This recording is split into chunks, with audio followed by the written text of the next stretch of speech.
ಅವಳು mid-30s, ನಾನು starting 40s. It's a very important stage of our life which we are really enjoying. ನಾವು ಹೋಗ್ತಾ ಇದೀವಿ.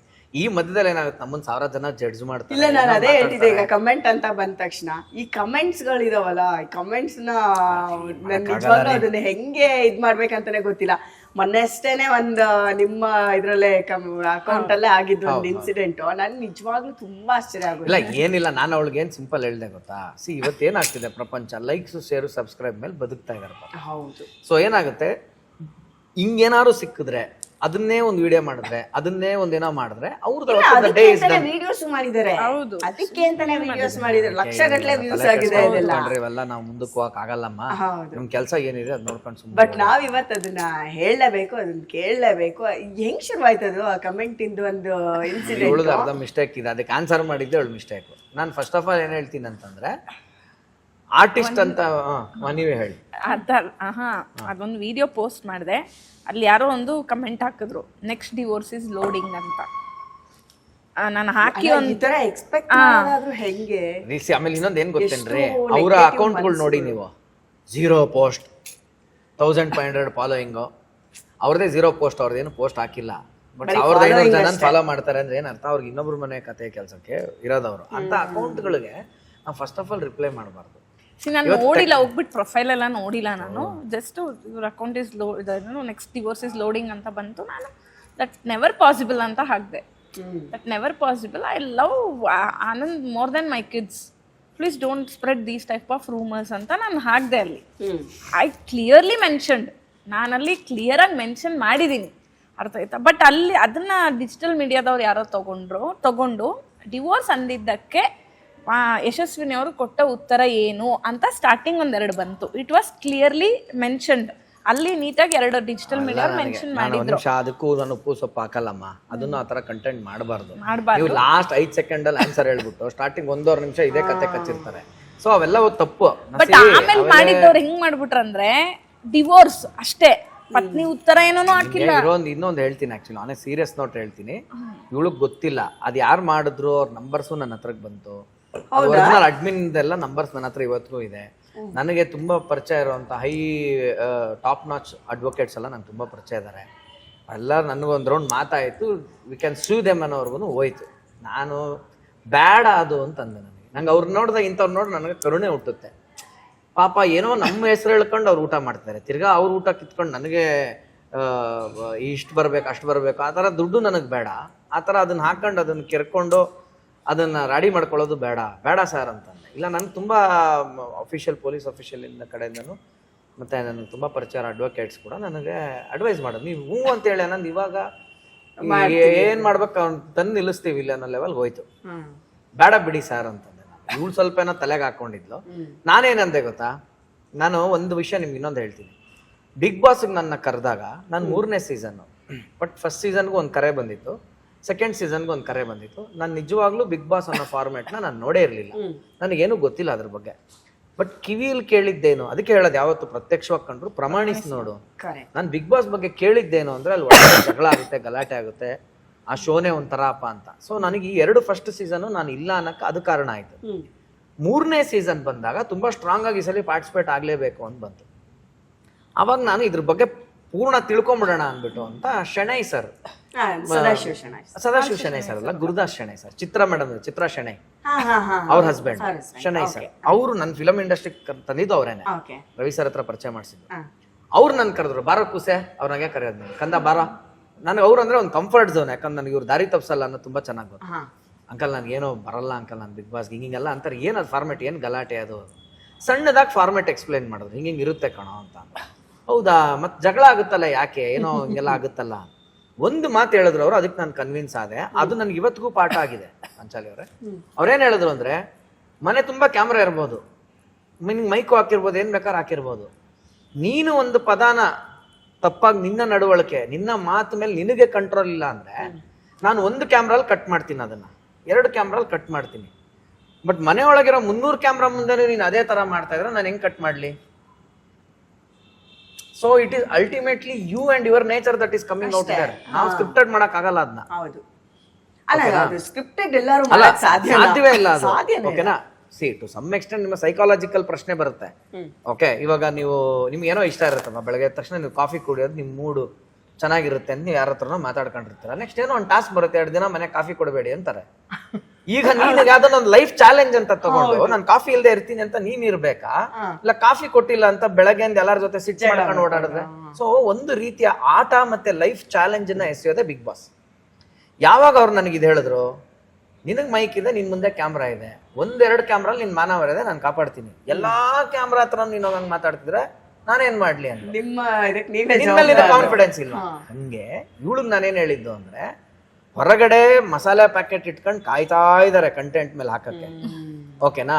ಅಂತವ್ರಿಗೆ ನೀನು ಮ್ಯಾಗಿ ಅನ್ಬಿಟ್ಟು ನೂಡಲ್ಸ್ ಇಟ್ರೆ ಅವನ್ ಅದ್ರ ಮೇಲೆ ಮಸಾಲೆ ಹಾಕ್ಬಿಟ್ಟು, ಆಯ್ತಾ, ಮಸಾಲೆ ಇಟ್ಕೊಂಡು ಅವ್ನಿಗೆ ಹೇಳ್ಬೇಕಾ, ಮ್ಯಾಗಿ ಮಾಡ್ದವ್ರಿಗೆ ಹೇಳ್ಬೇಕಾ? ನಾನ್ ಇವಳಿಗೆ ಏನ್ ಹೇಳ್ದೆ ಅಂದ್ರೆ, ಅಲ್ಲಲ್ಲ ನೀನ್ ಮ್ಯಾಗಿ ಮಾಡಿದ್ದು ತಪ್ಪಲ್ಲಮ್ಮ, ನೀನ್ ಮ್ಯಾಗಿ ಹೆಂಗಿದೆ ಹಂಗಿದೆ ಅಂದಿದ್ದಕ್ಕೆ ಅದಕ್ಕೆ ಯಾಕೆ ನೀನ್ ರೆಸ್ಪಾಂಡ್ ಮಾಡ್ದೆ? ಅದು ಹೆಂಗಾರ ಇಲ್ಲಿ ಮ್ಯಾಗಿನ ರೇಸ್ ಮಾಡಿದೆ, ನೀನ್ ಖುಷಾ, ಯು ಬಿ ಹ್ಯಾಪಿ, ಆಯ್ತಾ, ಯು ಬಿ ಹ್ಯಾಪಿ.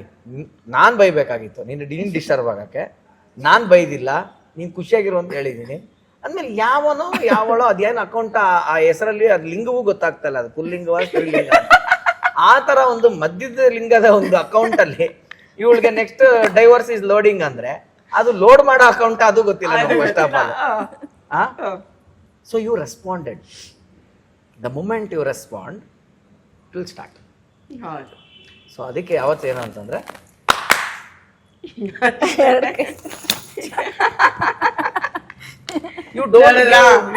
ಜೀವನ ಇರೋದೇ ಹಿಂಗೆ, ತಗೋತೀವಿ ಅದನ್ನ. ಯು ಡೋಂಟ್ ಗಿವ್ ಅವಕಾಶ ಫಾರ್ ಬರೀ ಒಂದ್ರಲ್ಲಿ ಯಾರೋ ಹಿಂಗಂದ್ರೆ ಹಿಂಗ ಅನ್ಬಿಡು, ಅದು ಗಾಳಿ ಆಗ್ಬಿಡುತ್ತೆ. ಅವ್ರ ಯಾರೋ ಬೈದಷ್ಟು ಗಾಳಿ ಬೀಸ್ಕೊಂಡು ಹೋಗ್ತಾರೆ ಅಲ್ವಾ? ಇನ್ನೆಷ್ಟು ಸಿಂಪಲ್ ಆಗಿ ನಾನು ಸಿಲೆಬಸ್ ಹೇಳಿ.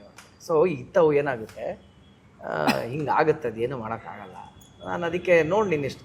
ಇದು ಹೆಂಗಂದ್ರೆ ಸೆಲೆಬ್ರಿಟಿ ಹಸ್ಬೆಂಡ್ ಓಕೆ, ಹೆಂಗೋ ಮ್ಯಾನೇಜ್ ಮಾಡಿ, ಮಗಳು ಸೆಲೆಬ್ರಿಟಿ ಆಗ್ಬಿಟ್ಲಲ್ಲ, ಅದ್ ಎಷ್ಟು ಕಷ್ಟ ಆಯ್ತು ನಿಮ್ಗೆ. ಆ ಟಾಸ್ಕ್ ಹೆಂಗೆ ನೀವಿಬ್ರು ಮ್ಯಾನೇಜ್ ಮಾಡಿದ್ರಿ?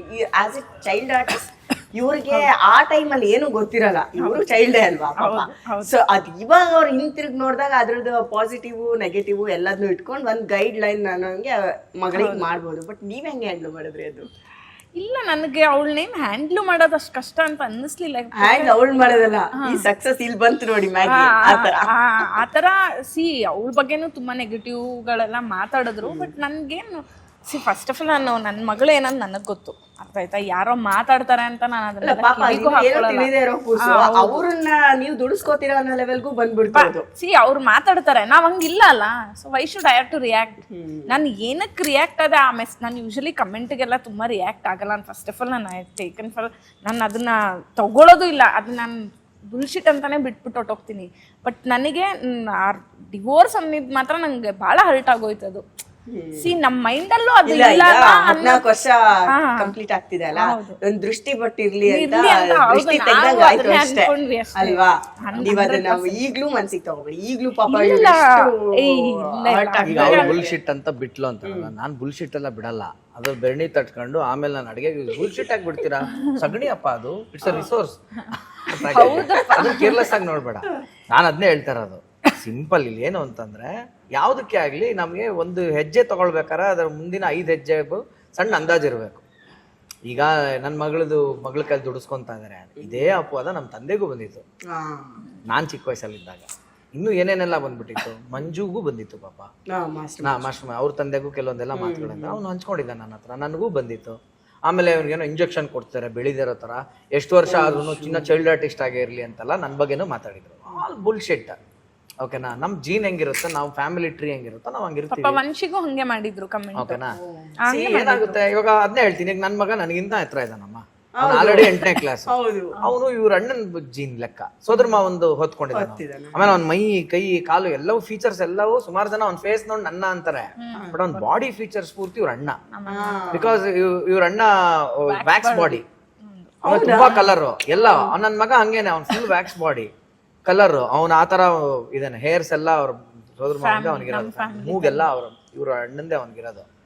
ಇವಳು ನಂತರ ಅರ್ಥ ಆಯ್ತಾ ಅದೇನಂತಾರೆ ಪುರುಷೋತ್ತಮನ ಏನೋ ರೋಮಾಂಚ ಅನ್ನೋ ತರ ಇವಳು ಈಗ್ಲೇ ಶಿಶುದ್ದ ಕೂದ್ಲು ವಂಚಿಕಾಗೆ ನಾ ಹೇಳಿದ್ದು ಅದೇ ಅದೇ ತಪ್ಪು ಸರಿ ಅವಳು ನನ್ನ ಹೊತ್ಕೊಂಡು ಹುಟ್ಟಿದಾಳೆ ಆಗ್ತಾ ಇರ್ತಾ ಅವಳು 6 ಅಡಿ ಆಗ್ತಾಳ 3 ಅಡಿ ಆಗ್ತಾಳ ಅವೆಲ್ಲ ಪ್ರಶ್ನೆ ಬೇರೆ. ನಿನ್ ಲೈಫ್ ಹೆಂಗ್ ಹೋಗ್ತಾ ಇದೆ, ಯಾರಿಗೂ ತೊಂದರೆ ಆಗದೆ, ಯಾರಿಗೂ ಮೋಸ ಮಾಡದೆ, ಒಬ್ರಿಗೆ ನಾವು ಕೆಟ್ಟ ರೀತಿಲಿ ನಾನು ದುಡಿದೆ, ನನ್ನನ್ನ ನಾನು ನೋಡ್ಕೊಂತ ಇದೀನಿ ಅಂದ್ರೆ ಅದಕ್ಕಿಂತ ಇನ್ನೇನು ಪುಣ್ಯವಾದ ಜೀವನ ಬೇಕು. ಅವ್ಳಿಗಿರೋ ಈಗ ಇಂಟೆಲಿಜೆನ್ಸ್ ನೆಗೆಟಿವಿಟಿ ಎಲ್ಲ ಇಲ್ಲೇ ಫಿನಿಶ್. ಅದ್ ಏನಾರು ಆಗ್ಲಿ ಇನ್ ಮುಂದೇನು ಅಷ್ಟೇ ಅದೇನ್ ಸ್ಟಾಪ್ ಆಗಲ್ಲ, ನೀವ್ ಅನ್ಕೋಬೇಡಿ ಸ್ಟಾಪ್ ಆಗುತ್ತೆ ಅಂತ. ಬರತ್ತೆ ಅದೆಲ್ಲ ಅದೆಲ್ಲ ಇದ್ದಿದೆ. ನೀವ್ ಎಷ್ಟೇ ಕ್ಲಾರಿಟಿ ಕೊಡಿ, ನೀವ್ ಏನೇ ಮಾಡಿ, ನೀವ್ ಎಷ್ಟೇ interview ಮಾಡಿ, ಒಬ್ರಿಗೊಬ್ರು ಜ್ಯೂಸ್ ಕುಡ್ಸಿಬೇಕಂದ್ರೆ ನೆಕ್ಸ್ಟ್ ಕಮೆಂಟ್ ಮತ್ತು ಬಂದಿದ್ದೇನೋ. ನಾನು ಅದಕ್ಕೆ ಅವೆಲ್ಲ ಮಾಡಲ್ಲಮ್ಮ. ನಂಗೆ ಅವೆಲ್ಲ ಜ್ಯೂಸು ಹೇಳಿದ್ದು ನೀವ್ ಕುಡಿಸ್ಬೇಕು ಇವಾಗ ನಾವು. ನಾನು ಹೇಳಿದ್ದು ಅದಕ್ಕೆ ಅಂತ ಯಾವುದೇ ಪ್ರಯತ್ನಗಳು ನಾನ್ ಮಾಡಲ್ಲ. ನಾವ್ ಯಾವ ತರ ಸಿಲೆಬಸ್ ಮಾಡ್ತೀವಿ ಅಂತಂದ್ರೆ ನಮ್ಮ ಹತ್ರ ಹೆಂಗೆ ಪಾಠ ಹೆಂಗೆ ಲೈಫ್ ಅಂದ್ರೆ ಬಿಕಾಸ್ ನಾವು ಕಲ್ತಿದ್ದ ಹಂಗೆ. ಈಗ ಒಂದು ಮಗು ನೀವು ಕ್ಯಾಂಡಲ್ ಅಂಟಿಸಿರ್ತೀರಾ, ಕ್ಯಾಂಡಲ್ ಹತ್ರನೇ ಹೋಗ್ತಾ ಇರ್ತದೆ, ಎಳೆದ್ ಬಿಡ್ತೀರಾ, ಅಮ್ಮ ಒಂದ್ ಸ್ವಲ್ಪ ಈ ಕಡೆ ನೋಡಕ್ಕಿಲ್ಲ, ಒಂದ್ಸತಿ ಬಿಡ್ಬೇಕಲ್ವಾ ನೀವು ಕೈ ಸುಟ್ಕೊಳಕ್ಕೆ. ಬಿಟ್ರೆ ಅವಾಗ ಅದು ಓಹೋ ಇದು ಅದಕ್ಕೆ ಅಮ್ಮ ಬಿಡ್ಲಿಲ್ಲ ನನ್ನ ಅದ್ರ ಹತ್ರ ಅದಕ್ಕೆ ಗೊತ್ತಾಗುತ್ತೆ. ನೀನ್ ಮುದ್ದು ಮಾಡ್ಕೊಂಡು ನಿನ್ನ ಮೋಹ, ನಿನ್ನ ಬ್ಲೈಂಡ್ ಲವ್ ಅಲ್ಲಿ, ಅದಕ್ಕೆ ಲವ್ ಅಲ್ಲಿ ಅದು ಒಂದು ಬರುತ್ತೆ, ಬ್ಲೈಂಡ್ ಲವ್ ಮೋಹ. ಧೃತರಾಷ್ಟ್ರ ಪ್ರೀತಿ, ಗಾಂಧಾರ ಪ್ರೀತಿ, ಅದಕ್ಕೆ ಅವರು ಕೌರವ್ರ ಸೈಡ್ ಇದ್ರು ನೋಡಿ. ಇದೆಲ್ಲ ಕಾನ್ಸೆಪ್ಟ್ ನಮ್ಗೆ ಅಲ್ಲೇ ಇದೆ, ಓಕೆನಾ? ಬಟ್ ಪಾಂಚಾಲಿ ಎಲ್ಲಿದ್ರಿ, ಪಾಂಡವರ ಸೈಡ್ ಅಲ್ಲಿ ಇದ್ವಿ ನಾವು ಅಲ್ವಾ? ಅದನ್ನ ಅರ್ಥ ಮಾಡ್ಕೊಳಕ್ ಬೇಕಷ್ಟೇನೆ. ಸೊ ಬಿಡ್ಬೇಕು, ಅದನ್ನೇ ನಾನು ಬಿಟ್ಟಿದ್ದೆ ಅಷ್ಟೇನೆ. Vishwavani TV special. ಎಸ್, ಇಲ್ಲಿ ಬರೋ ವಿಡಿಯೋಗಳೆಲ್ಲ ನಿಮ್ಗೆ ಇಷ್ಟ ಆಗೇ ಆಗುತ್ತೆ. ಸೊ ಇಷ್ಟ ಆದರೆ ಏನು ಮಾಡಬೇಕು, ಲೈಕ್ ಮಾಡಬೇಕು, ಶೇರ್ ಮಾಡಬೇಕು, ಸಬ್ಸ್ಕ್ರೈಬ್ ಮಾಡೋದನ್ನ ಮರಿಲೇಬಾರ್ದು. ಸೊ ಏನು ಮಾಡ್ತೀರಾ, ಈಗಿಂದ ಈಗಲೇ ಸಬ್ಸ್ಕ್ರೈಬ್ ಮಾಡ್ತೀರಾ.